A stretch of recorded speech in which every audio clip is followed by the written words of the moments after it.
bien qu'il y a 2 objets sur lesquels ils ont hésité. Oui. Celle-ci, Oui. et ils ont reçu aussi un pot de chambre décoré par un artiste. Et un des deux a été brisé, on ne sait pas lequel. C'est ça, on ne sait pas lequel. Il y en a un qui a été brisé. Est-ce que le pot de chambre a été exposé? On ne le sait pas. Oui, on ne sait pas. Donc, ils sont devant une alternative où s'ils exposent l'urinoir signé, il y en avait parmi le jury qui disait mais ça supprime le crédit à toutes les autres œuvres qu'on va exposer. C'est comme si ça disait que les autres zones n'étaient que des pissotières. C'est ça. Donc, on pourrait faire une exposition avec juste des pissotières et les gens ils feraient quoi? Ils rentrent et ils pissent dans les œuvres. Attendez, non, je suis un peu débordé. Continue pas. mais en même temps, on voit qu'il y a une dimension morale, et c'est ça aussi que toi tu soulignes, qu'il y a une dimension morale. D'ailleurs, ces gens qui disent qu'on est prêt à accepter n'importe quoi, ben, ils acceptent n'importe quoi sauf la mauvaise foi, la malhonnêteté. Il y a quand même un concept d'honnêteté, travail honnête. C'est comme on dit d'une œuvre, c'est pas très bon, mais c'est honnête. Et qu'on croit être donc dénué de tout principe de base. On a quitté les grands principes bourgeois, mais au fond, on reste très attaché à l'idée qu'un artiste, c'est quelqu'un qui veut bien faire, puis qui veut contribuer à la communauté artistique, puis au rayonnement des arts, puis qui veut collaborer pour créer un monde meilleur, où on aura des outils culturels pour mieux comprendre ce qui nous entoure, puis questionner le monde tel qu'il est. L'intention de ridiculiser toute l'affaire fait sortir la proposition du recevable. Elle est irrecevable. Elle ne peut pas être reçue dans les conditions où elle est présentée. Ça va conduire à la démission. On continue avec cette blague. On pourrait la reformuler. Est-ce que vous voulez de l'art avec urinoir ou sans? C'est ça. Quelle est la différence? Un 20e siècle sans urinoir. La civilisation occidentale sans Mozart. Stagis, c'est lui, et Pascal fait bien remarquer que l'œuvre, donc un des scénarios veut que l'œuvre ait été perdue ou cachée derrière une cloison, etc., puis qu'elle a été récupérée, le sens pour donner à récupérer, c'est-à-dire retrouver, récupérer, et donc réapproprier d'emblée. Qui est allé la chercher au salon? Est-ce que c'est Man Ray et Duchamp? On ne sait pas trop. On a juste une note de Beatrice Wood, qui est une des collaboratrices très rapprochées, qui est allée vivre à Québec d'ailleurs, après, et qui avait pour note amener l'œuvre chez Stiglitz pour qu'elle soit photographiée. Donc Stiglitz avait une galerie qui s'appelait 291. Grand photographe. Hein. Grand photographe.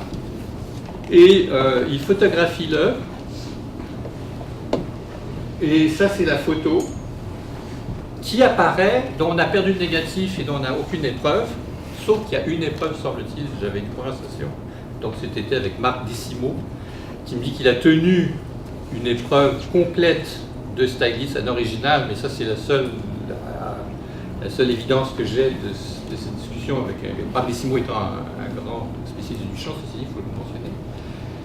Mais ça, c'est l'œuvre, c'est la photo qui apparaît dans une revue qui s'appelle Blind Man, avec derrière une toile de Marsden Hartley. Ça, c'est la toile qu'on voit derrière la photo. Voilà, vous voyez qu'on a réussi à reconstituer cette toile-là. Et on a interprété ça en disant qu'au moment où les artistes, donc les œuvres étaient présentées au Grand Salon, au Central Palace, pendant ce temps-là, l'Amérique déclarait la guerre à l'Allemagne.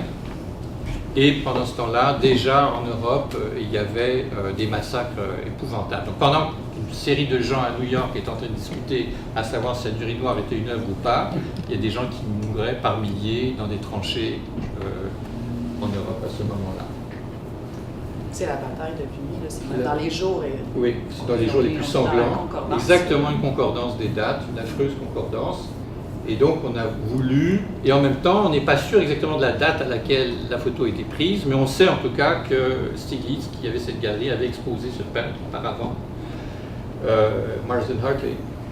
Et que Hartley, quand il a fait ce tableau, il avait aussi en vue une forme de, si vous voulez, une espèce de morphologie des tankas tibétains, il avait une vision un peu de la peinture tantrique. Donc il y avait aussi une visée spiritualiste, donc ça présente des cavaliers, et en même temps l'organisation du tableau était reçue à l'époque comme une référence aux philosophies orientales et à son iconographie. Moi je ne l'avais pas vu tantôt quand tu me l'as montré, mais je ne sais pas là, mais la forme, Oui, c'est la forme de l'inoir. C'est ça. C'est les lingas, c'est un peu le... Puis même à la base, et tout ce truc avec le... Et alors, donc on va avancer. Donc ça c'est la revue Blind Man, qui est une revue qui donc devait faire la promotion du salon, à laquelle ont contribué Henri-Pierre Rocher, Béatrice Wood, Duchamp bien sûr et autres personnes. Et vous remarquez que c'est intéressant que pour faire la promotion de la peinture et accueillir des textes théoriques, on appelle ça l'aveugle. C'est lui qui voit rien.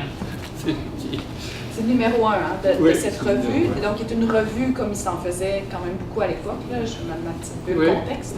Donc c'est une revue de type avant-garde, c'est-à-dire qu'on produit quelque chose dans un collectif qui désire affirmer une position dans le moment, et là on produit cette revue, donc Duchamp est très impliqué dans cette... Puis c'est 2-3 jours après le vernissage, et c'est le 10 avril. C'est ça. Donc on vous rappelez que la lettre de Duchamp était le 11 avril. Et puis, en fin de compte, le numéro qui fera une différence et qui vraiment annoncera, qui sera la naissance, si vous voulez, du riz noir dans le monde, c'est The Blind Man numéro 2, qui lui apparaît au mois de mai, donc presque un mois après le vernissage, et qui est signé par P, c'est Henri-Pierre Rocher. Henri-Pierre Rocher, ça vous dit quelque chose, c'est Jules et Jim, c'est un grand romancier. Donc il sera connaître comme romancier, mais plus tard dans sa vie. Je pense qu'il écrira Jules et Jim quand il aura 80 ans. Donc vous avez espoir, vous avez le temps devant vous, voyez, donc c'est toujours bien de garder ça présent à l'esprit. B pour Béatrice Wood. Qui est mort à 105 ans, on va encore le temps. Béatrice Wood, qui avait fait l'Académie Julian à Paris, connaissait la culture française, faisait de la peinture et du dessin, partagera un certain temps l'atelier de Duchamp, éventuellement le lit de Duchamp aussi, avant d'aller vivre, comme je vous ai dit, à Montréal et à Québec, comme actrice, donc au théâtre, elle a fait du théâtre à cette époque. T pour, peut-être pour parler encore de Béatrice Wood, qui après toute cette aventure et ce milieu à New York, suivra Krishnamurti en Californie, il deviendra donc une potière qui sera surnommée la grand-maman du Dada, Grandmama of Dada. Et T, c'est Totor. Totor, c'est Duchamp. Pourquoi il s'appelait Totor? C'est parce que Rocher lui trouvait un air victorieux, toujours un air qui était victorieux. Alors il a commencé à l'appeler le Victorieux, puis après le Totor, et puis finalement c'était Totor Duchamp. Et même à ce moment-là, Duchamp signait ces trucs T, tu, c'est-à-dire tu m'emmerdes, on va voir un peu plus loin. Totor t'emmerde. Hein. Donc, voilà donc la naissance de Fountain. Véritable naissance de Fountain. La première fois qu'elle est vue, cette œuvre, c'est là. C'est dans The Blind Man numéro 2, donc au mois de mai, non pas en avril avec l'ouverture du Salon des Indépendants, où vraiment elle est nommée à gauche, Fountain by Richard Muth, Photograph by Alfred Stieglitz, The Exhibit, c'est quoi, Refused by les Indépendants. Et avec dans ce Blind Man, tout d'un coup le prénom qui apparaît, Richard, un texte on ne sait pas exactement de qui il est, et des gens disent que c'est Duchamp, d'autres disent que c'est Béatrice Wood ou Rocher, qu'importe. Et là, il est indiqué que, regardez le paragraphe de la fin de ce premier texte, As for plumbing, this is absurd, the only work of art American has given. La seule œuvre véritable que l'Amérique a offert au monde, c'est sa plomberie et ses ponts. Et ensuite, Louise Norton, qui a écrit, et qui était donc la compagne de Duchamp à ce moment-là, qui a écrit Buddha of the Bathroom. Et donc, par analogie, si vous voulez, de forme, avec l'urinoir, mais aussi un texte magnifique. Et Louise Norton était l'éditrice d'une revue littéraire d'avant-garde qui s'appelait Rogue. C'est elle, tout à l'heure, Lady Rogue Louise. Lady Rogue, c'est, voilà. Et un texte magnifique où elle cite Montaigne. Elle est devenue une traductrice de Rimbaud, de Baudelaire, et elle a épousé Edgar Varèse, et donc elle a donc passé sa vie par après dans la grande musique transcendantale et sérielle de Edgar Varèse. Et elle a refusé toute interrogation venant des historiens de l'art, Canfield et tout ça, parce qu'elle était tellement proche, était avec Duchamp pendant toute cette période-là, et on peut même soupçonner donc que c'est Louise Varèse qui a fait un canular à Duchamp. Duchamp faisait partie de la Société des Indépendants, Et il avait cette espèce de conception parfaitement cynique de l'art. L'art, c'est juste une espèce d'histoire qu'on se raconte. Donc, et puis là, est-ce que c'est parce que tu veux faire plaisir à ton ami Walter Reinsberg, qui est le grand mécène, que tu te prêtes au jeu d'organiser des sociétés des indépendants? Et écoute, on va te mettre à l'épreuve de tes propres principes, et on lui file un urinoir dans les pattes. Il dit, qu'est-ce que tu fais avec ça? Fort possible, donc, que ce soit Louise Norton, et pas seulement Louise Norton, mais le groupe qui s'appelait Les Décadents, un certain nombre de poétesses, donc Mina Lloyd, avec Béatrice était aussi là-dedans, avec qui aurait, et pourquoi pas Elsa Freitag, Laurie Groven et d'autres qui seraient venus pour mettre à l'épreuve ce principe, mais aussi peut-être mettre à l'épreuve la Société des indépendants, mais aussi mettre à l'épreuve Duchamp lui-même, dans son propre cynisme, disant tout art est de la merde, et il y avait plusieurs témoignages à l'époque qui disaient qu'il était extrêmement hautain. Ah, vous trouvez ça bon? Expliquez-moi en quoi c'est bon. Pour moi, c'est de la merde. Donc il avait ce côté un peu irascible et qui aurait voulu peut-être le mettre à l'épreuve. Avec un petit poème en dessous de Charles Demuth qui est un peu on doit tout dire, alors personne ne saura. J'aime beaucoup ça aussi. Est-ce que tu parles de l'étiquette? Sari. Rocher, on va l'étiquette. Rocher, qui est un personnage absolument magnifique, grand collectionneur, et qui aussi avait sa conception de l'art, et qui aussi, on peut soupçonner d'avoir créé des événements artistiques pour infléchir le courant de l'art. Photo de Duchamp, Picabia et Beatrice Wood, donc à cette époque-là, en 17. Mina Lloyd. J'ai mis Cravan parce qu'elle épousera le poète et boxeur Arthur Cravan, qui disparaîtra de façon très mystérieuse dans l'isthme du Mexique. Et cette image, seulement pour vous mentionner qu'à l'époque, la photo composite, c'était pas un truc nouveau. Quand j'ai venu époque 1917, déjà dès 1818, on faisait des expériences là-dessus. Ça avait même fasciné Freud dans l'interprétation des rêves vers 1900. Donc intègre le procédé de photo composite en disant que c'est ça que l'inconscient fait. L'inconscient prend des images et les combine, et que toute notre vie désirante est en fait compte un jeu de processus secondaires, c'est-à-dire de déplacement et de condensation des images. Et regardez comme... là, je l'ai agrandi un peu, puis je n'avais pas prêté attention, mais les petits tuyaux qu'on voit à droite, à gauche, c'est pour l'arrivée du gaz, parce qu'effectivement, on s'éclairait au gaz à l'époque. D'où la tuyauterie. Hein. La tuyauterie, c'est encore important pour le gaz, et pas juste pour l'eau. Et une image composite, vous voyez, de l'époque. Et par exemple, une image composite qui date de 1894. Donc on jouait beaucoup avec ça, on était très fascinés par ça. Et on sait que Man Ray et Duchamp aussi étaient fascinés par ça. Ici, c'est intéressant parce que on conçoit que si on prend plusieurs individus et on fait un portrait avec, c'est comme si on pouvait prendre plusieurs objets et dégager le concept d'objet. Si je prends plusieurs chevaux, je les superpose, je vais créer une espèce de cheval idéal, et finalement j'aurais comme donné une représentation du concept de cheval. Le cheval en soi. Le cheval en soi. Platon. Exactement. Voilà. Sur l'idée. L'idée, on faisait apparaître les idées. Voilà. Et c'est ce qui a intéressé Duchamp. Duchamp n'était pas intéressé par tout ce qui se passait dans les 3 premières dimensions, il voulait la 4e dimension. Et il était intéressé, par exemple, à ce qu'on prenne un objet, par exemple le porte, et ça a été suggéré et étudié dans ce sens-là, par exemple le porte-chapeau de Duchamp, celui qu'on voit est en fin de compte le résultat de plusieurs clichés pris à des points de vue différents du même objet, de façon à ce que finalement vous, quand vous regardez la photo finale, vous êtes comme vous départagé, comme si vous étiez en mesure d'intégrer plusieurs points de vue pour regarder un objet, sans avoir conscience que vous avez quitté votre point de vue initial. Ben déjà, le cubisme de Picasso aussi, qui cherche à produire le visage réel en le mettant à la fois de face, de profil, etc. Donc, mais il y a des quêtes ici, là, si je peux me permettre, qui sont à la fois de l'ordre technique, de l'ordre vraiment de la quête artistique, ou en tout cas de la création de formes esthétiques, puis en même temps d'une quête intellectuelle. Donc on est dans un confluent là, de recherche vraiment, où ce type de procédé, bon, est probablement fort utilisé d'une façon purement technique par la photo que tu as montrée. Là, on ne sait pas trop si c'est des hommes politiques ou on ne sait pas trop le but de cette manipulation. Il y en a eu plein dans la Russie, par exemple, de la même époque. On ne peut pas faire confiance à aucune photographie qui sorte de cette époque parce que cette technique a été utilisée pour enlever des gens, rajouter des gens, produire des photos de familles n'ont jamais eu lieu. Aujourd'hui, c'est pour nous amincir et tout. Voilà. Mais vous pouvez vous imaginer, parce que nous aussi, aujourd'hui, avant Photoshop, on est dans une époque aussi où les images, aujourd'hui, là, je parle de vous, de nous, c'est une évidence. On vit dans un fatras d'images perpétuel. Et là, on est à une époque où la production d'images est encore quelque chose d'un petit peu spécial. C'est pas aussi accessible. Les photos, c'est pas tout le monde qui a son appareil photo, évidemment, vous vous en doutez. Prendre une photo, ça prend des plombes, il faut rester posé bien tranquillement, comme ça. C'est pour ça qu'on a des drôles de photos, des fois, de l'époque où les gens ont les yeux à moitié ouverts, à moitié fermés, parce que le temps que la photo se prenne, etc.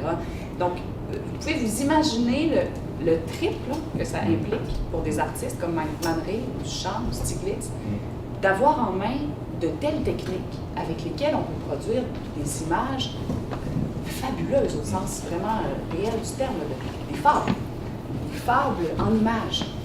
Alors, juste pour dire, c'est ça que c'est quand on comprend l'art aussi comme étant pas seulement des intentions artistiques intérieures, de la créativité, tout ça, j'en reviendrai là-dessus tantôt, là, si on a le temps, mais aussi comme une recherche, comme une quête, aussi intellectuelle, aussi bien intellectuelle que technique que formelle, ben, on se dit, mais ces techniques-là étaient forcément, comment dire, mises à l'épreuve constamment par ces esprits-là. Alors, ça doit jouer là-dedans. Voilà, on ne voulait pas faire juste une belle photo, mais on voulait explorer les possibilités du médium photographique. Et donc, là, puisque de l'urinoir en question, nous n'avons qu'une photo, de mon point de vue, on ne peut pas, comment dire, ne pas croire, ne pas, en tout cas, ouvrir la réflexion vers le fait que cette photo est plus que juste un document. Oui. Voilà. Surtout qu'on ne l'avait plus, la photo. Surtout qu'on n'a plus ni la photo, ni ce qui aurait été le représenté de la représentation. On est dans un jeu où ni la représentation, c'est-à-dire la photo qui aurait été un document, ni le représenté, c'est-à-dire le noir en question, n'existe. Et donc, il ne nous reste qu'une trace d'une représentation. Alors, on est dans un niveau... et cela était... en fait, moi, je ne crois pas que tout ça ne pouvait pas être conscient chez des gens qui étaient aussi impliqués que Stiglitz, Duchamp, Man Ray, Louise Norton, etc. En tout cas, ici, donc, ce qui amène effectivement cette question, que quand vous arrivez dans un musée sur cet objet, qui a l'air d'avoir une certaine usure, on a l'impression qu'il y a une certaine rouille autour des orifices, qu'il y a du calcaire qui s'est déposé, ou je ne sais pas. Alors qu'on sait que l'urinoir initial était neuf, donc il y a une espèce de mise en scène du fait que c'est un objet arraché d'un processus, alors et puis que lorsque je vous ai mentionné, donc lorsque Duchamp dit « mais moi je vais faire des copies », il a fait cette entente avec Arturo Schwarz, je vous ai mentionné ça, et puis ils ont signé un contrat, et puis Arturo Schwarz a dit « ok, je fais 18 copies, là, puis on va faire tant d'originaux ». Et puis là, alors il a dit, Schwarz, il dit « bon ok, ben, donnez-moi maintenant l'original, que je fasse des copies ». Puis là, on lui a dit, il n'y a pas d'original. Il a dit, il n'y a pas d'original. Il dit, oui, tu vas fabriquer des copies à partir de rien. Mais ça me prend un urinoir, il faut que je parte d'un premier urinoir pour faire un moule, et à partir de là, couler d'autres urinoirs. Non, il n'y a pas d'original. Donc il a fallu qu'il demande à quelqu'un de fabriquer de toutes pièces l'urinoir. À partir de la photo de Stiglitz. À partir de la photo de Stiglitz, laquelle photo de Stiglitz a été analysée comme étant éventuellement un composite, c'est-à-dire que Stiglitz, est-ce lui ou Man Ray ou quelqu'un d'autre, aurait pris plusieurs photos d'urinoir et aurait créé un urinoir type à partir de ces photos, et c'est à partir de cette photo qui n'en est pas une, parce que c'est déjà un montage, une refabrication, qu'on aurait fait une réplique en terracotta ou en porcelaine. Mais le vrai urinoir a été présenté au Salon des Indépendants. Il y a eu un urinoir qui a été présenté au Salon des Indépendants. C'est comme chez Kant, on dit qu'il y a la réalité. Voilà. Il y a une chose. Après, on ne sait pas comment en parler, mais il y a la réalité, ne vous inquiétez pas. Il y a quelque chose plutôt que rien. Oui, il y a plutôt que c'est ça, il y a quelque chose plutôt que rien. Et donc, on donnerait cher pour savoir ce qu'il pense. Ça, la photo ne montre pas que devant lui, sur le plancher, il y a les objets de la boîte valise de 41. Et ça, c'est une présentation, on ne va pas rentrer trop dans certains détails, mais c'est intéressant que quand vous regardez dans les musées aussi, il y a aussi ce détail qui fait qu'en général, on va vous mettre Fountain, virgule, 1917, et qui fait croire à tous les gens qui regardent l'objet que c'est un objet de 1917, alors que 1917 fait partie de Fountain. C'est Richard Muth, 1917. Et il y a eu une épreuve qui, semble-t-il, serait un original tiré d'un négatif de Staglis qui est apparu. Donc, il ne serait pas une manipulation d'aucune forme. Oui, en 5 ans. Négatif, voilà. Ouais. Ça ressemble à Publié par Canfield, le grand spécialiste, l'ultra spécialiste de Duchamp, mais il est coupé à la base. Comment ça se fait qu'on a éprouvé le besoin pour la seule épreuve, l'original, de le couper?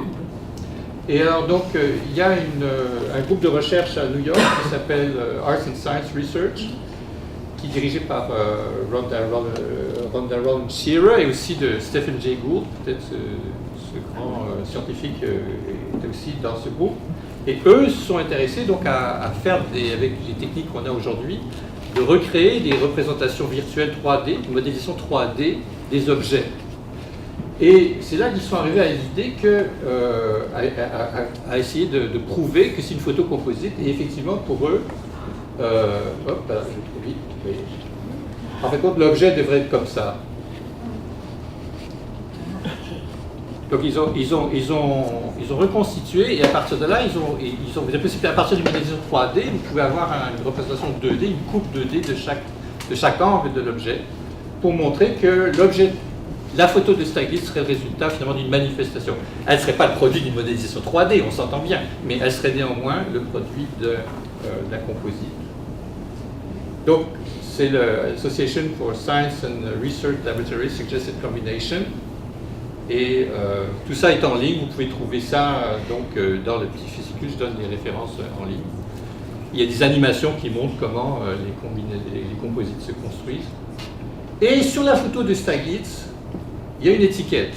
Bon, on y arrive. L'étiquette avec laquelle aurait été livrée donc une noire au Salon des Indépendants par quelqu'un que personne au Salon des Indépendants n'aurait connu, parce que ou ça a été laissé sur le bord de la porte. Comme un orphelin. Oui, c'est ça. Un urinoir qui crie. Emballé dans une bouteille. Moi, je l'entends encore. Il s'entend tout le temps. Il nous appelle encore. Et sur cette adresse, sur cette étiquette, il y a une adresse, Richard Muth, et une adresse. 110 88e rue. Et c'est l'adresse de Louise Norton. Alors, ça, rappelez-vous là, c'était sur la photo qui apparaît dans le Blind Man au mois de mai 1917. L'étiquette, on la voit là. Okay. Si, comme tu dis donc, l'objet arrive aux indépendants avec cette étiquette, il y avait Catherine Dreyer là, il y avait plein de gens qui connaissent Duchamp, ils connaissent l'adresse de Louise Norton, ils auraient pu reconnaître. Quand est-ce que l'étiquette a été apposée? Ou est-ce que l'étiquette a été apposée entre le Salon des Indépendants et le salon et l'atelier de Staglis, où ils n'ont pas retrouvé l'urinoir initial, alors ils en ont acheté un autre, et c'est Louise Norton qui aurait fait acheter un urinoir pour l'envoyer chez Staglis. Ben, c'est bizarre de... Tu sais que vous faites photographier vos œuvres, est-ce qu'on voit l'étiquette qui pend à côté là? Tu sais? Genre... c'est comme étrange.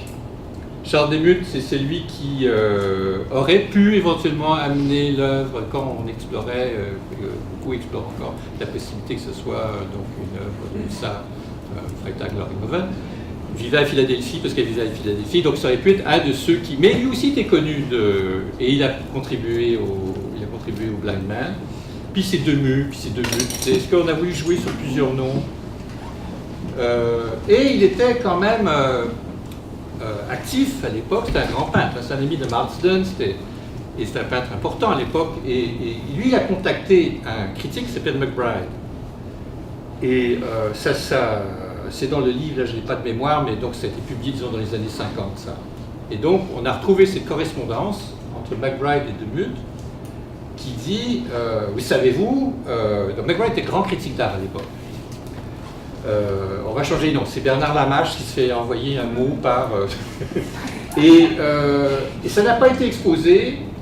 Nous savons maintenant qu'ils avaient un comité, après tout, et qui décide pour c'est quoi le bien de l'expo. Et ils ont envoyé des super... on a pensé donc faire un salon des refusés, des super indépendants. Donc vous voyez, il y a toujours une place à prendre là, ça n'a pas été créé, c'est suggéré. Donc vous pouvez créer, vous, je vous conseille aujourd'hui, un comité des super indépendants et vous pouvez dire que c'était fondé par en 1917. Et si jamais vous voulez plus d'informations, s'il vous plaît, please, appelez Marcel Duchamp, le numéro de téléphone, et Richard Mudd, 92 55 Schuller. Rien de plus simple, tu veux en savoir plus sur cette affaire. Alors Pascal et moi, on a appelé. On est tombé sur Louise Norton. On est tombé sur Louise Norton. C'est-à-dire que... Le numéro de téléphone de Richard Mudd qui est là. Richard Mudd, il n'y a personne qui n'a jamais porté le nom de Richard Mudd dans toute cette communauté artistique qu'on sache. Ouais. Mais le numéro de téléphone qui est là est celui de Louise Norton, ouais. De même que l'adresse sur l'étiquette. Ouais. Donc on a deux choses qui désignent ici Louise Norton. Mais c'est quoi? C'est l'œuvre fondamentale du XXe siècle serait créée par une espèce de jeu capricieux et fantasque, d'une femme qui n'est même pas une artiste, qui est une poétesse, et qui publie une revue qui vend des poèmes et des manteaux de fourrure. Attends, ça marche pas. Il y a quelque chose qui ne marche pas. Je sais pas vous, moi c'était la première fois que j'entendais parler de Louise Norton. Et de bien d'autres d'ailleurs. Donc on a vu ça je l'ai dit. Donc ici vous avez une photo avec Louise Norton. C'était en 24, donc à ce moment-là, qui était une Louise McCutcheon, qui est devenue Louise Norton, qui a divorcé, donc qui s'est remariée avec M. Varèse. M. Varèse, Duchamp a rencontré Béatrice Wood parce que Varèse attendait sur un coin de rue, s'est fait faucher par une voiture, Duchamp est allé le voir à l'hôpital. Il y a plein d'histoires incroyables. Edgar Varèse, c'est un grand compositeur à l'époque, là, on va le voir sur une prochaine photo. Oui. Et Suzanne Duchamp, qui donc la sœur à qui il envoie sa lettre, Jean Crotty, qui était le mari de ce qui sera la prochaine copine de Duchamp, ils ont échangé de femme, puis après ils sont partis au Mexique, ça c'est une autre histoire. Jean Crotty partageait l'atelier de Duchamp à New York. Et on a beaucoup de choses grâce aux Crotty Papers, parce que là il y a une transmission de photos, de documents très très importants. Et Mary Reynolds, la copine actuelle en 24 de Duchamp. Donc une riche américaine à Paris. Donc on a peut-être 2 ou 3 photos seulement de Louise Varèse, était de la plus grande discrétion, comme je l'ai mentionné déjà. Elle n'a jamais répondu aux questions des historiens.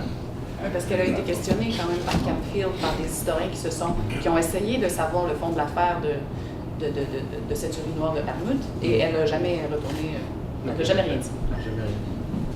Et on a une photo d'elle avec Frank Zappa. C'est une belle photo.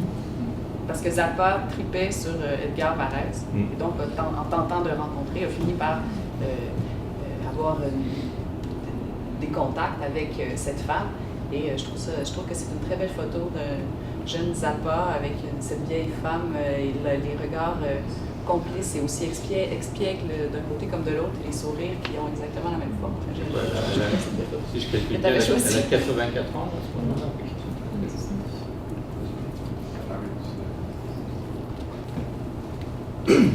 Eros, c'est la vie. Donc il y a aussi dans cette idée qu'il y ait plusieurs personnes, qu'il y ait finalement qu'une œuvre soit elle-même un composite produit par plusieurs personnes, une configuration.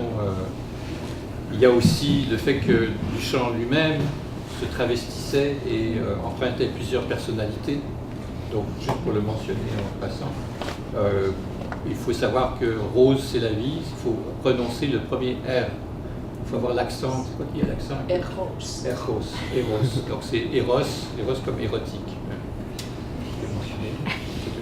Donc ils aimaient faire des superpositions de photos, mais ils aimaient aussi dans des photos créer des personnages différentes. Mais Duchamp s'est jamais promené habillé comme ça. C'est un personnage photographique, c'est une image créée. Il a signé des choses, Eros et la vie, certaines œuvres. Donc c'était une espèce d'alter ego dont il n'existe qu'une image. Il ne s'est pas jamais présenté physiquement comme ça, mais cet alter ego a signé quand même. Ça a été confirmé, c'est ce que Pascal vient de dire, nous a été confirmé par André Gervais, un grand spécialiste de Marcel Duchamp, et qui effectivement nous a rappelé que malgré ces plusieurs personnalités qu'il pouvait prendre, que ça restait au niveau de la représentation. Ça, c'est une œuvre de Beatrice Wood, donc, qui était dans The Blind Man, qui était très importante, comme comédienne, elle-même, donc qui est une femme de théâtre, peut-on dire, comédienne, artiste. Qui a été l'amante de Duchamp, possiblement, oui, on ne sait pas oui, trop. Ça a été dit. Ça a été dit. En tout cas, il était dans la même communauté, c'est ça. Oui. C'est important. Et donc, qui faisait de la poterie, qui avait présenté une œuvre à la Société des Indépendants aussi, et qui a fait de la poterie toute sa vie, et qui un jour dans les années 90, donc on va dire plus tard, fait une œuvre. C'est moi qui ai rajouté les noms en dessous, n'allons pas trop vite en affaires. Là. Elle appelle ça tout simplement Career Woman. Mais quand vous regardez une image comme ça, vous ne pouvez pas vous empêcher d'essayer de nommer ces femmes et d'imaginer quelles étaient ces femmes. Il y a les trois muses en plus, on a un truc mythologique là, elles étaient trois les muses. Hein. Et une œuvre muséographique, parce qu'elle a été faite par des muses. Tiens, mais voilà, on a la solution. L'urinoir est une œuvre muséographique, parce qu'elle a été faite par des muses. Voilà. Et donc, si on les nommait, ça serait peut-être, je ne sais pas, ce que je crois que vous apprécierez dans le petit historique ici, c'est qu'on n'essaie pas de privilégier une option ou une version plus qu'une autre. On envoie tous les faits et vous allez vous raconter vous-même votre histoire. Mais je pense que peut-être que vous seriez porté effectivement à mettre peut-être pour ces trois-là en premier lieu Louise Norton, Beatrice Wood, Mina Loy peut-être, ou même Louise Arensberg, on ne sait pas. Mais c'était la femme de son mécène, hein, donc on ne sait pas trop de choses là-dessus. Ce qui est intéressant ici, c'est que la liste que tu as mise ici, c'est les femmes de l'histoire. Il y a un dicton qui dit chercher la femme. Mais cette sculpture de Beatrice Wood, on ne sait pas en fait quelle était l'intention de Beatrice Wood, mais c'est juste intéressant de coller les faits, hein, faire du composite nous-mêmes avec l'histoire de l'art, pourquoi pas. Puis de repenser à... Bon, parce que ça nous fait penser quand même, là, il ressemble un peu au Marcel, là, étendu là, avec ces muses qui ne sont pas ailleurs, mais qui sont comme sur lui. C'est intéressant quand même, comme type d'œuvre. Femme de carrière, on est en 1990. Beatrice Wood, qui a toujours été d'une autonomie, d'un féminisme dans la vie totale, on pourrait dire, qui n'a jamais été rattachée à un homme. Elle a toujours porté son nom. Bon. Et elle a vécu jusqu'à 105 ans, donc les filles, c'est une bonne idée. Puis on a une liste ici de toutes les femmes. C'est ça, tu as absolument raison, elle parle d'un personnage de 1917 qui fait de la sculpture en 90. C'est quand même impressionnant, c'est quelque chose. Là. Et elle a fait de la sculpture jusqu'à la toute fin de sa vie. Et puis on a la liste de toutes ces femmes de l'histoire qu'on colle, donc que tu as collé ici. À se dire, bon, ben voilà, qu'est-ce qui s'est passé? Là, je vais passer rapidement parce que c'est des images un peu techniques. Et ça, je pense que le fond de la réflexion là-dessus, sur le composite, vous l'avez déjà. Mais vous voyez, par exemple, c'est une photo qu'on pense, on ne sait pas si c'était prise par Henri-Pierre Rocher ou Man Ray, mais vous voyez, vous devinez que Duchamp est dans l'atelier, là. Vous voyez l'ombre, je pense que vous voyez assez bien. Et ça aussi, c'est une photo qui indique comment il aimait les objets, non pas pour ce qu'ils sont, mais par les projections qu'on peut en retirer par ces effets de mise à plat, et puis comment on pouvait superposer des objets dans les ombres, par exemple.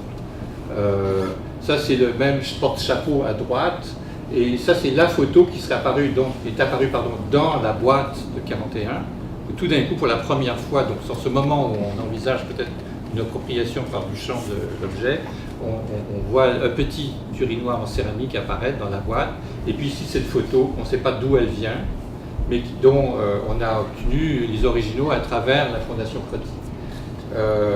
Et puis il y a aussi l'image fantôme, excuse-moi, il y a un critique allemand qui dit que c'est peut-être pas Duchamp, c'est peut-être Rocher, et c'est Duchamp qui aurait pris la photo. Enfin, donc oui, il y a des discussions là-dessus. La boîte là, de 41, peut-être dire ce que c'est?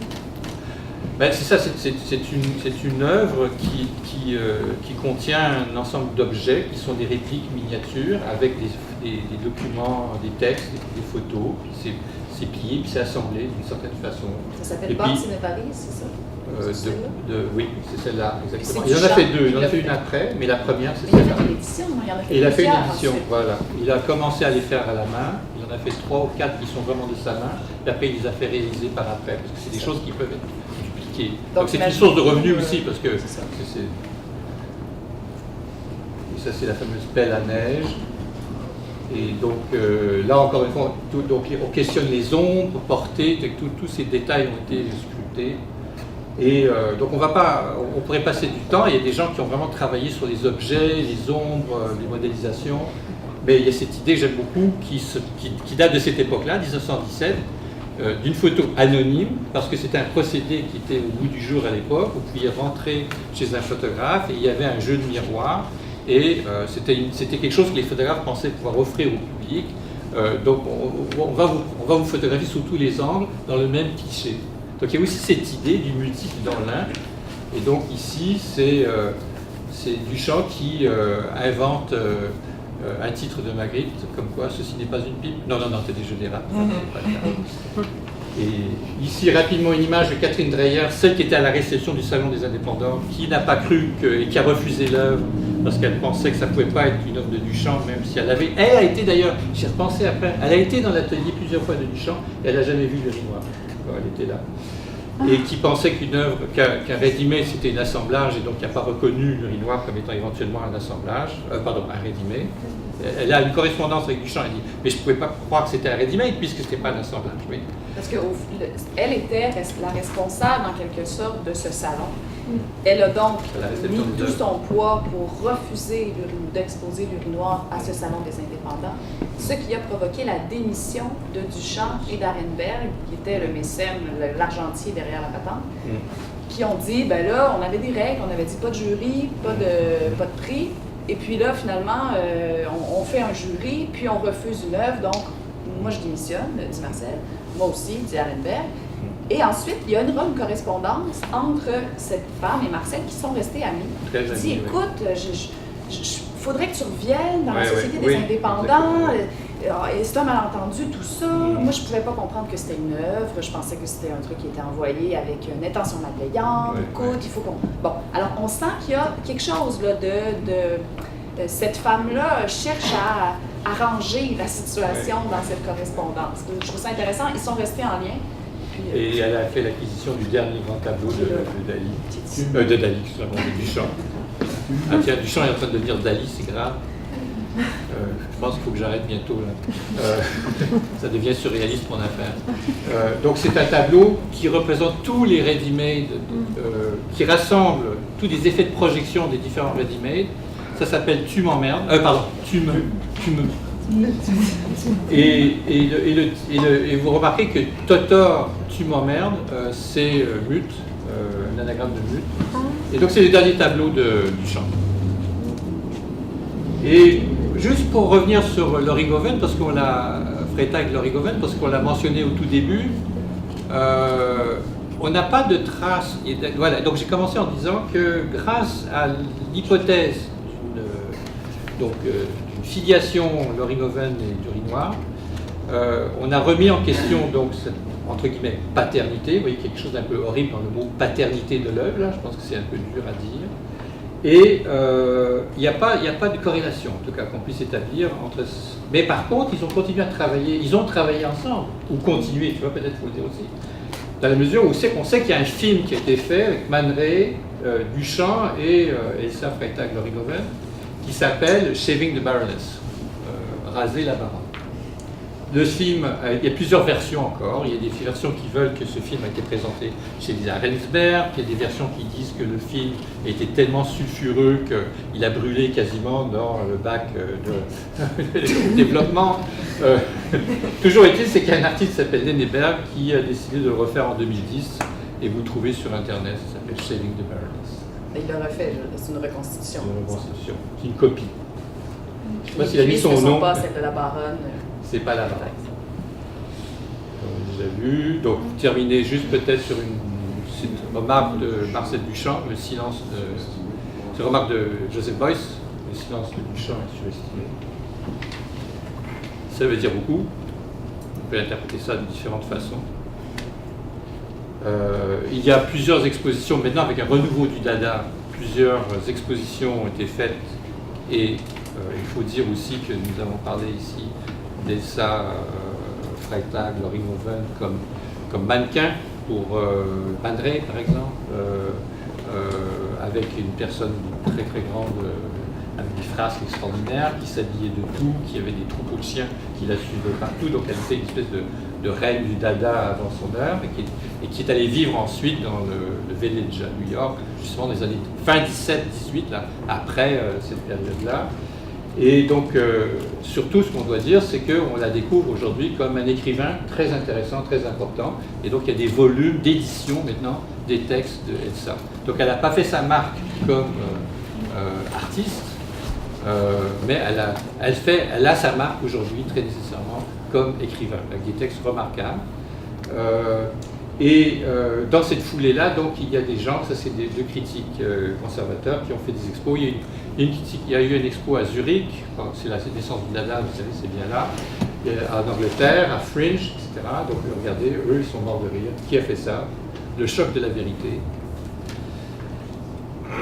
Et je vous laisse avec cette phrase de Duchamp.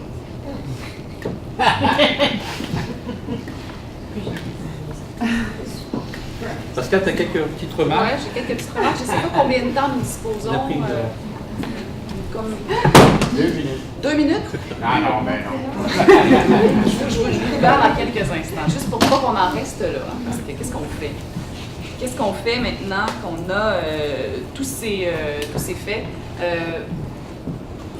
Je suis sociologue de la culture, sociologue des arts, j'ai travaillé beaucoup sur les artistes, sur le statut de l'artiste, sur les conditions de vie des artistes, en tout cas. Michael m'a approché pour participer à cette table ronde dans cet horizon-là. J'ai lu ce petit opuscule, puis je suis tombée en bas de ma chaise à plusieurs reprises, parce que dans ma grande ignorance de l'histoire de l'art, en tout cas de cette histoire, j'avais peut-être comme vous, enfin j'espère que je n'étais pas la seule, de cette histoire une seule version dans mon esprit, qui était celle de dire, ben voilà, l'urinoir de Marcel Duchamp, qui a été exposé ou pas. Je ne m'étais jamais même posé la question s'il avait été vraiment exposé ou pas. Je connaissais la photo de Stiglitz sans même savoir que c'était la photo de Stiglitz. Bref, c'était un allant de soi pour moi, cette histoire-là. Et en bonne sociologue, je m'étais toujours intéressée plutôt à cet événement comme étant presque un essai de sociologie, dans le sens où, avant la lecture de... encore quand même, ça fait quand même encore partie de ma compréhension de l'affaire, mais je trouve que Fontaine a un pouvoir révélateur incroyable sur ce qui était le monde de l'art de l'époque et tout ce qui pouvait se passer comme relation entre les personnes, entre les institutions, entre tout ça. Et donc, dans ma conception des choses où c'était Marcel Duchamp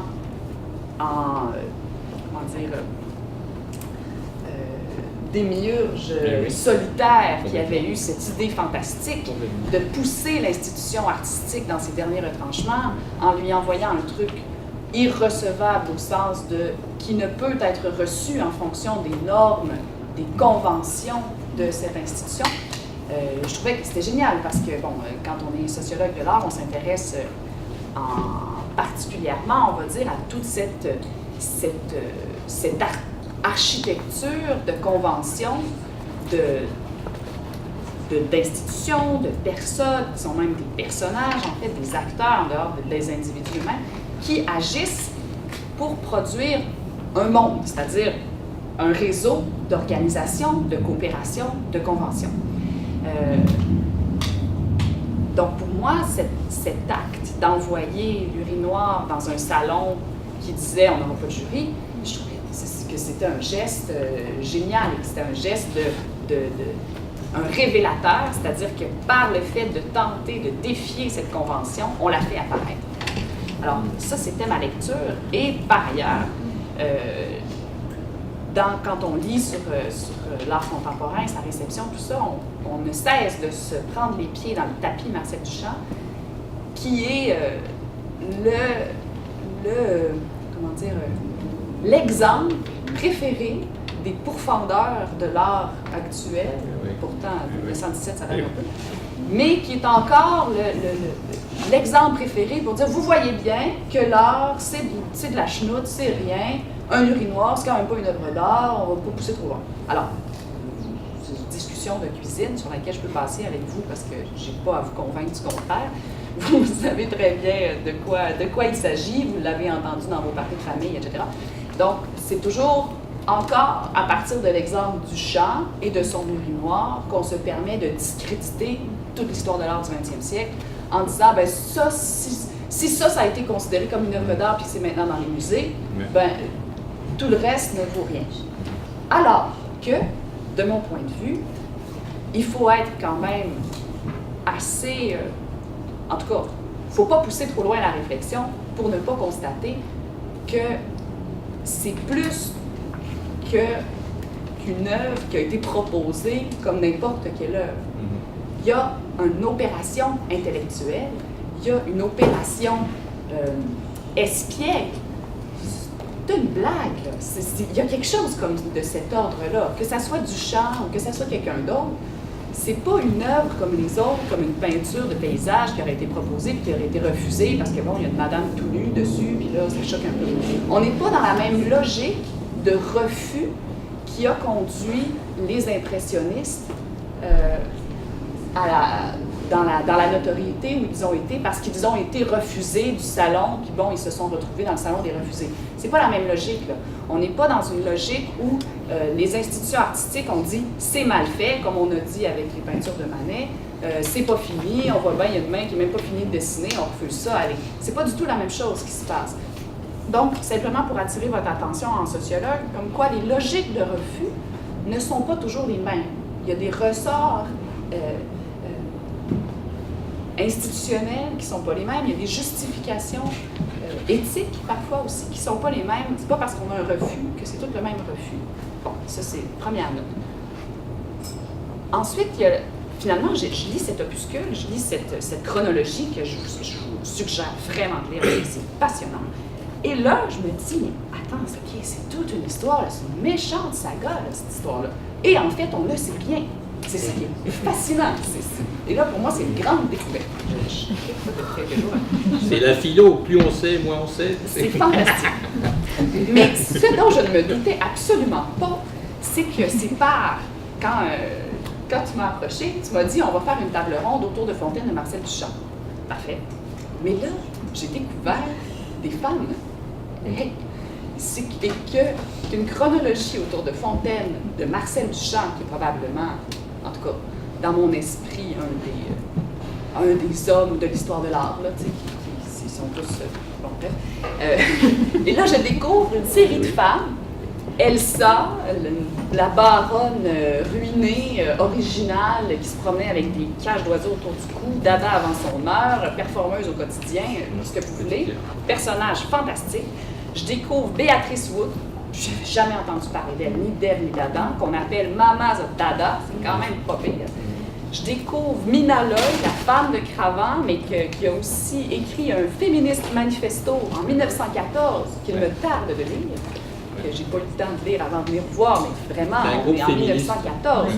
Louise Norton, qui s'est remariée avec Varèse, donc Louise Varèse, qui a été la traductrice de Saint John Perse, de Baudelaire, de Rimbaud. Alors, tout ce qu'on lit en français de tous ces poètes fort importants sont en fait des traductions de la plume d'une femme. Et là, ça, c'est la première chose que je trouve absolument insaisissante. Et toutes ces femmes avaient fait plus de choses à ce moment-là que Duchamp. Ben oui, bon. Alors, ce sont des femmes extrêmement productrices qui ont participé à l'histoire de l'art, à l'histoire de la littérature. Oui. Bon, alors là, j'ai pas besoin de vous convaincre et de vous faire plus de phrases là, sur l'antiféministe de l'histoire de l'art, j'arrête ça là. Mais tout ça pour vous dire ma grande surprise d'être tombée sur la piste de toutes ces femmes en suivant celle de Marcel Duchamp. Ça m'étonne. la question de l'autoricité, la question de l'auteur. Qui a fait, comme posaient les deux amis ici, who did this? Personnellement, la question de qui fait les œuvres, la question de l'autoricité même, personnellement, je comprends que ça fasse triper les historiens de l'art, mais ça ne m'a jamais vraiment intéressé. En sociologue, ce qui m'intéresse, c'est qu'il y a une affaire qui apparaît, et là, il se passe quelque chose. Que ça soit des rumeurs, que ça soit n'importe quelle œuvre, moi, ça m'intéresse. Qu'est-ce qui se passe? Après, je dois mettre un bémol, parce qu'à partir du moment où on a un artiste qui revendique une œuvre, eh bien, c'est important d'en tenir compte.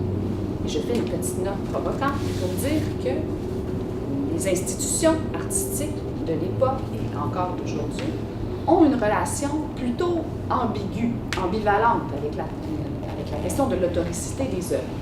Les foules se déplacent pour aller voir les œuvres d'un grand auteur, d'un grand artiste. Alors on met le nom de l'artiste en premier. Mais si jamais vous trouvez une photo de votre œuvre dans le catalogue du musée machin, essayez de revendiquer les droits pour voir. Les institutions vont vous répondre d'une façon générale, pour avoir fait une thèse sur les conditions des artistes en art visuel, je peux vous dire qu'ils vous ont exposé, ils vous ont diffusé, et que là est votre paye. Et si vous leur dites le fait que la photo de mon œuvre est dans votre machin ne met aucun type d'aliment dans mon frigidaire, ils vont vous dire, ben, vous faites ça pour l'argent. Et ainsi, vont discréditer la valeur et de votre travail et de votre statut d'artiste par le fait que vous y cherchez autre chose que la grande merveille de l'art.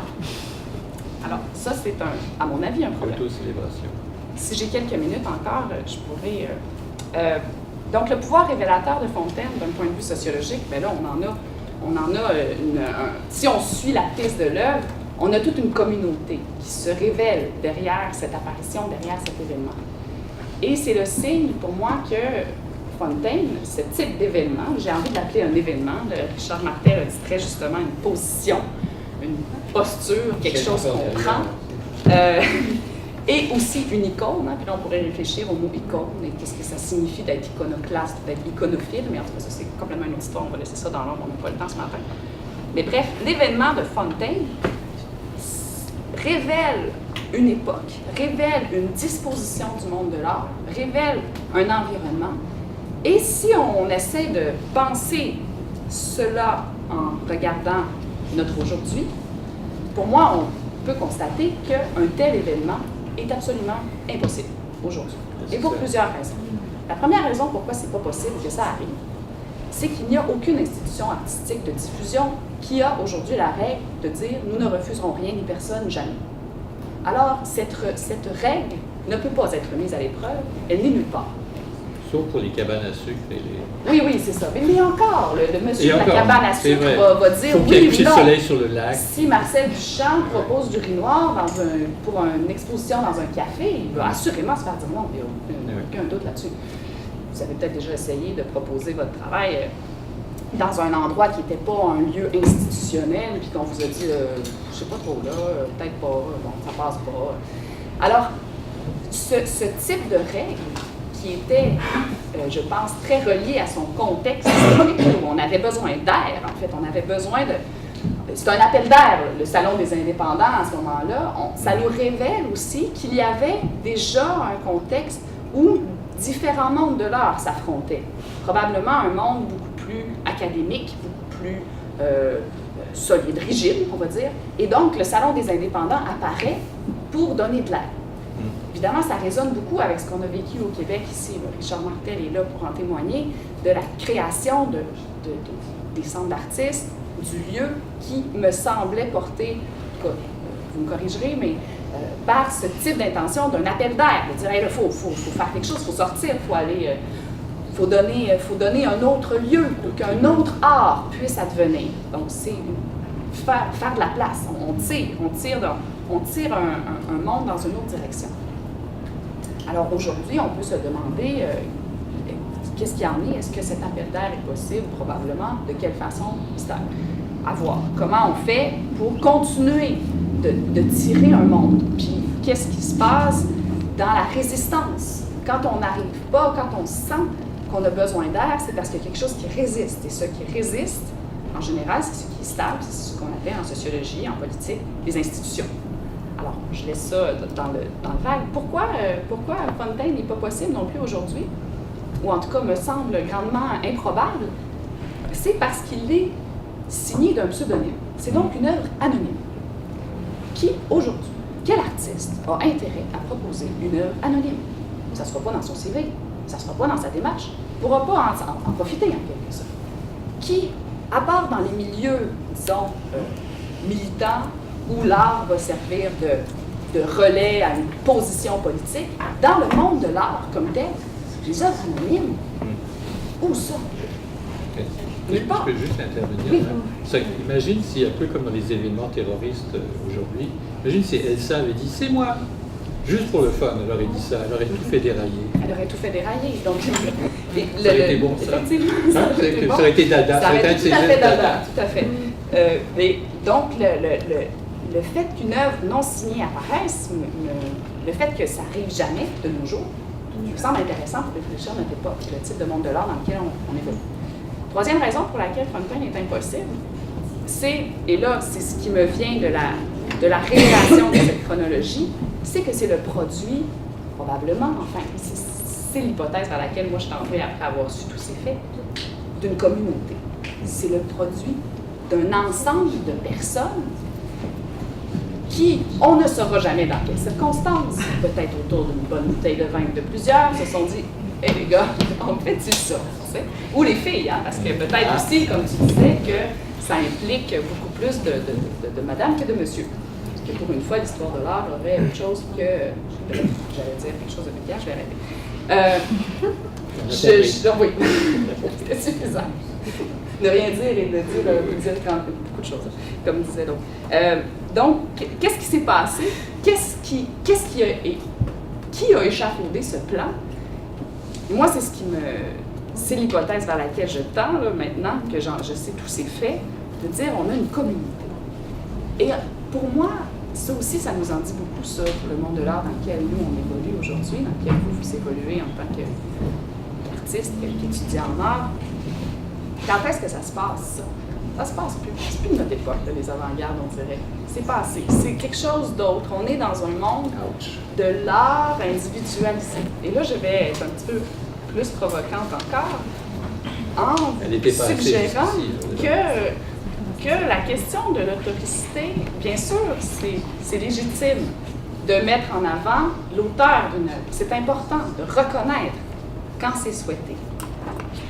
Par contre, il y a quelque chose à chercher du côté de la signification aujourd'hui du statut de l'artiste, de la carrière artistique, de la démarche, de l'individualité, de tout ça, qui va avec cette question de l'autoricité. J'ai dit des mots qui sont encore dérangeants, encore tabous, carrière, individualité. Pourtant,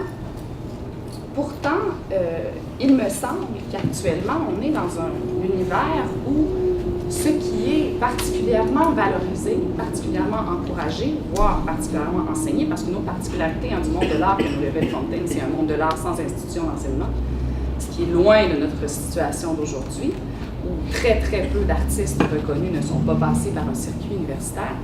On est dans un monde où les institutions d'enseignement sont des acteurs fort importants du monde de l'art, ce qui ne semble pas être le cas à ce moment-là, ou en tout cas on en entend assez peu parler pour que ça soit possiblement moins structurant qu'aujourd'hui. On est dans un monde de l'art où les artistes sont encouragés, sinon formés, pour parler de leur démarche, de leur intériorité, d'eux-mêmes, de leur créativité personnelle. On vous encourage de toute forme, de toute part, là, puis je n'attaque pas là, les institutions d'enseignement. C'est tout un ensemble institutionnel qui concerne aussi les demandes de bourses, de subventions, les appels de dossiers ici et là, etc., de comment le discours doit être organisé pour vous permettre de traverser ces portes de la diffusion, etc. On vous encourage à devenir des entrepreneurs de vous-même, à faire de vous-même des machines autonomes à créer. Et producteur de créativité. C'est ce qu'on vous suggère et c'est aussi ce que la société, ce avec quoi la société vous valorise. Vous êtes des artistes. On sait qu'aujourd'hui, le mot artiste, le statut d'artiste est un statut recherché du point de vue symbolique, du point de vue de ce qu'il y a dans votre compte de banque, c'est une autre histoire, mais du point de vue symbolique, on a une extension de l'appropriation du mot artiste qui est valorisante. Je veux dire, quand quelqu'un vous dit « je suis un artiste » ou que tel animateur de télé parle de lui-même comme étant un artiste, c'est un mot valorisant. Après, si vous êtes avec votre mononcle qui est en construction, puis vous dites « je suis un artiste », puis vous dites « ah ouais, qu'est-ce que tu fais », c'est pas nécessairement toujours une appellation valorisante, mais disons généralement dans la société, on est dans cet univers où l'artiste représente l'authenticité, la créativité, etc. Et ma réflexion serait de vous suggérer que cette association étroite que notre monde et notre société du capitalisme créatif, j'oserais jusqu'à dire, fait entre art, créativité, authenticité, individualité, comme si tout ça appartenait à un même magma de réalité, en tout cas, a des effets qui ne sont pas nécessairement profitables ni aux artistes, ni à l'art, dans les faits. À l'échelle individuelle, bien sûr, l'art est une question d'individu, d'authenticité, d'intériorité. Vous produisez une œuvre. Vous êtes là, vous, personnellement. Moi, quand je rencontre une œuvre, je suis là avec l'œuvre. L'expérience que vous vivez dans la création, l'expérience que moi, je vis en tant que regardeur dans la perception, ce sont des expériences individuelles et possiblement, on le souhaite, pour tout le monde, authentiques. À l'échelle de l'histoire de l'art, ça n'intéresse personne, cette expérience-là. À l'échelle individuelle, c'est fort important. Mais est-ce que l'échelle individuelle est l'échelle pertinente pour parler de l'art? De l'expérience esthétique, possiblement. Pour parler de ce qu'est l'art, peut-être pas. Ça fait plusieurs années que j'enquête auprès des artistes sur leurs conditions de vie et tout ça. Et une chose me frappe, je terminerai là-dessus. C'est l'hésitation avec laquelle les artistes eux-mêmes abordent la question de l'art. Même l'hésitation avec laquelle on va parler du travail artistique comme d'une œuvre d'art. J'ai entendu toutes sortes de mots pour faire le tour. Mes pièces, mes affaires, mes objets, mes créations, mes sculptures, mes peintures, mes images, mes cochonneries même parfois, mon travail. Il y a une espèce de tabou sur la question de l'art qui, moi, me déroute en tant que sociologue, parce que je me ramasse avec la job de parler de l'art, alors que je voudrais bien, moi, être à l'écoute d'un univers artistique où il y a cette pensée de l'art qui se développe. Dans l'histoire de l'art, si on remonte très loin, il y a eu une... Ça fait plusieurs fois que je dis que je termine là-dessus, mais ça va. C'est intéressant, très intéressant. Dans l'histoire de l'art, si on remonte à l'Antiquité jusqu'à la Renaissance, si on va à ces époques, on perçoit que c'est l'œuvre qui fait l'artiste. C'est-à-dire qu'en nature, il n'y a pas de différence entre un artiste et un artisan. Si on va chez Aristote, la définition de celui qui fabrique, c'est le poiène, celui qui fabrique quelque chose, l'artisan. Il fait un truc. Mais chez Aristote, il y a un sophos poiène. Le poiène plus, sage. Sage, pourquoi? Parce qu'il est investi d'une signification de sa pratique de concevoir quelque chose. Et le sophos poiène, c'est pas n'importe qui. Lui, c'est celui dont les sculptures vont vous jeter par terre si vous les regardez, parce qu'ils sont tellement impressionnants. Elles créent une impression. Elles sont vecteurs non seulement de l'apparition d'un objet, mais d'une expérience esthétique profonde. Et cet artisan-là qui a produit la sculpture de Poséidon, que si tu ne l'as pas vu, tu as raté ta vie, c'est un sophos poiène. Alors, c'est l'objet qui dépasse le monde des objets, qui fait l'artisan, qui dépasse le monde des artisans, qui est artiste. Quand Marcel Duchamp revendique en 1940 Fontaine, il se tient, à mon avis, sur le seuil d'une transition. Il s'approprie, en tant qu'artiste, un objet qui devient, par ce fait, une œuvre d'art. Il est sur le seuil. Actuellement, si vous êtes un artiste, homologué par d'autres processus dans lesquels on n'entrera pas, ce que vous proposez, personne n'a le droit de vous dire « c'est pas de l'art ». Vous êtes un artiste, c'est à vous de décider que ceci est un croquis, vaut pas la peine, ou est une œuvre d'art. Et personne ne peut contester ça. On est dans un univers où on a eu un renversement au cours de l'histoire. Je ne critique pas ce renversement, j'en prends acte. Mais je pense que ça pose quand même des questions de savoir, est-ce que la grande question actuellement, c'est qu'est-ce qu'un artiste? Parce que c'est une question vraiment moins intéressante que qu'est-ce que l'art? Et ce renversement historique nous met devant cette espèce de paradoxe où, pour parler de l'art, on est toujours pogné pour parler de l'artiste. Alors que c'est quoi un artiste, en fait? Sinon, quelqu'un qui fait de l'art. Vous voyez l'espèce de problème dans lequel on se trouve. Comme disait la philosophe Hannah Arendt dans un très bel essai qui s'appelle « La vie de l'esprit », elle suggère que l'authenticité sur laquelle on a fondé beaucoup d'espoir dans la modernité, l'authenticité, en fait, si on se regarde, nous, l'intériorité, si on se regarde à l'intérieur, en fait, on est un amas d'organes sanglants qui se ressemblent, puis qu'il n'y a pas grand-chose de bien spécial.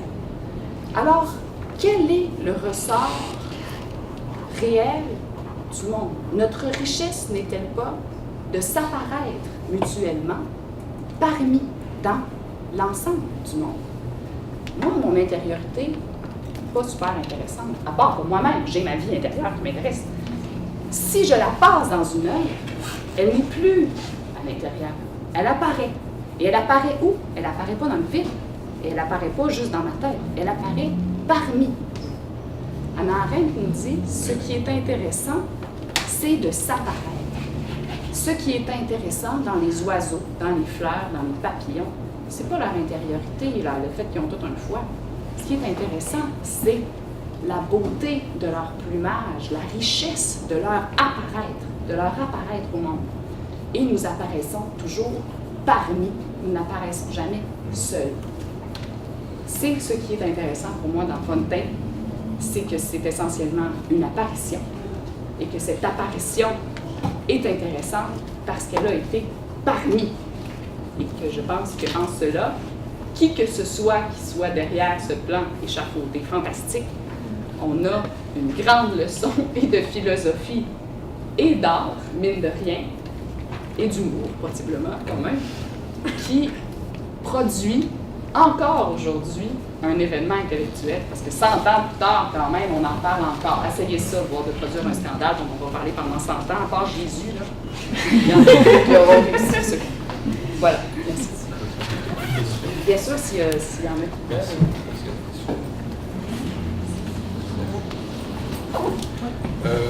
Je me permets peut-être que quelques secondes.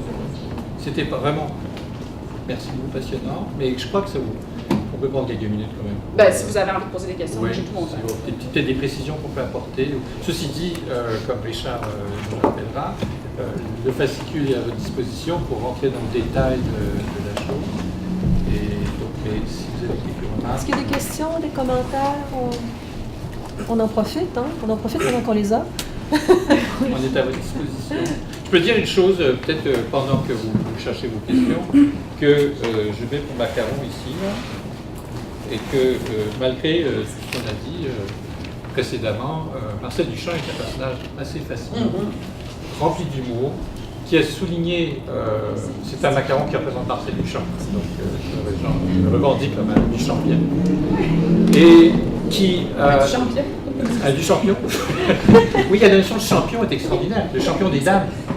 C'est une notion qui vient du Moyen-Âge, où les dames choisissaient un homme qui devait représenter une cause pour elles. Et elles pouvaient être plusieurs pour se financièrement constituer un champion. Mais donc, pour vous dire que, juste cette petite remarque, donc, Duchamp pensait, et avec Rochet et d'autres, qu'on prend vraiment les choses beaucoup trop sérieusement, dans un premier temps, et en même temps, il avait quant à lui des visées intellectuelles, il s'intéressait aux mathématiques de Poincaré, il avait une recherche sur le fondement des apparences à travers les mathématiques de Lobachevsky, etc. Et que pour lui, l'art était intéressant dans la mesure où il pouvait s'articuler autour de cette recherche sur le fondement du monde, avec une dimension philosophique comme celle que tu as évoquée, Pascal, sur le parmi, l'être avec, donc chez Heidegger, il y a tout ce déploiement sur la question de l'être avec, etc.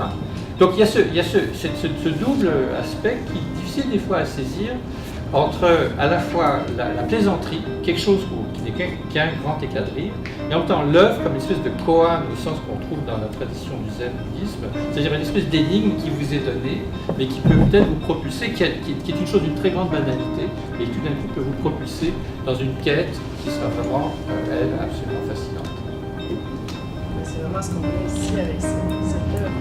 Puis même si c'est l'humour fait tout à fait partie de cette. Puis moi non plus, là, je veux dire, Duchamp, il a certainement participé au plan, puis c'est pas pour diminuer ni son apport, ni qu'on raconte tout ça, ni son apport, ni faire de lui un voleur d'œuvres. Je sais pas pourquoi, c'est pas de ça, donc ça serait dommage de sortir d'ici avec cette idée, je pense. L'idée est de penser cet événement